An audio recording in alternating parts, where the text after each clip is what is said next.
The rain hammered against the windshield as five friends drove deep into the forest. It had been years since they last met.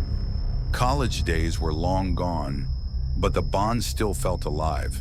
At least that's what they believed. Their destination was an old wooden cabin, hidden between towering pines. It had no neighbors, no phone signal, no traffic, just silence and secrets. When they arrived, laughter filled the cabin.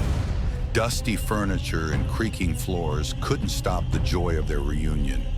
They played cards, teased each other, and shared drinks that warmed the cold night.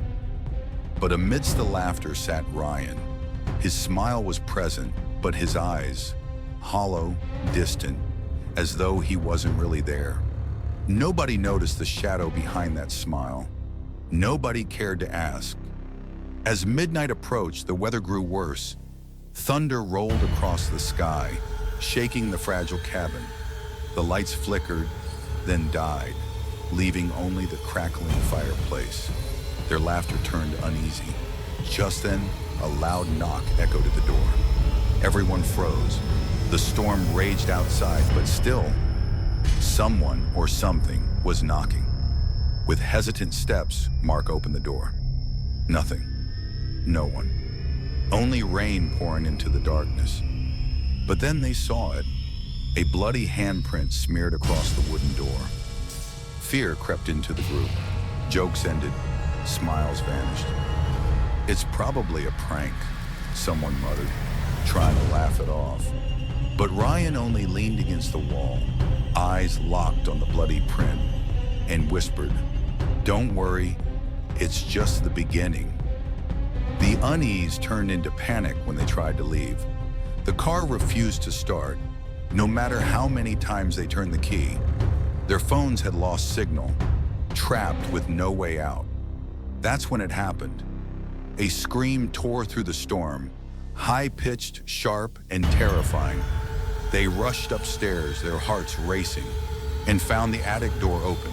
Inside lay Emily, her eyes wide open, her mouth frozen mid-scream, her body limp and lifeless. Blood stained the wooden floor beneath her. The group fell into chaos. Some cried, some shouted. "Someone's in here!" Mark yelled, his voice trembling. But Ryan didn't flinch. His calmness was unnerving. As the storm pounded outside, they gathered in the living room, voices trembling. Accusations flew. Fear cracked their friendships. And then Ryan stood up, slowly, deliberately. "Yes," he said, his voice cold, sharp, unrecognizable. "Someone is doing this." He paused, staring at them with empty eyes. "And that someone is me." The room fell silent. The storm outside suddenly seemed distant. Ryan lifted his hands. Blood dripped from his fingers. In the flickering light of the fireplace, a knife gleamed in his grip. His lips curled into a smile that was no longer human. "You left me to suffer years ago," he hissed. "When I needed you, you laughed. When I begged for help, you turned away. Tonight, I laugh last." Panic erupted. Chairs toppled. Screams echoed. The friends ran, stumbling through the cabin's dark halls. The walls seemed alive. Doors slammed shut by themselves. Windows refused to open. It was as if the cabin itself wanted to trap them. Their breaths came sharp and heavy. Their footsteps echoed like drums of doom. One by one, Ryan hunted them, a shadow in the darkness, a whisper in their ears, a flash of the blade. Blood stained the cabin's rotten wood, until only Sarah remained. Her hands shook, her tears streamed as she backed into a corner. "Ryan, please," she begged. "We're your friends. Please don't do this." Ryan stepped closer, his knife dripping, his smile unshaken. He leaned down, his face inches from hers, his voice no louder than a whisper. "Friends?" He laughed softly, cruelly.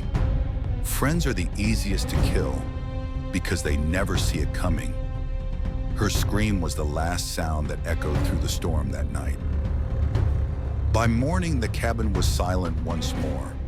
Police arrived, finding only pools of blood and a single word carved deep into the wall: betrayal.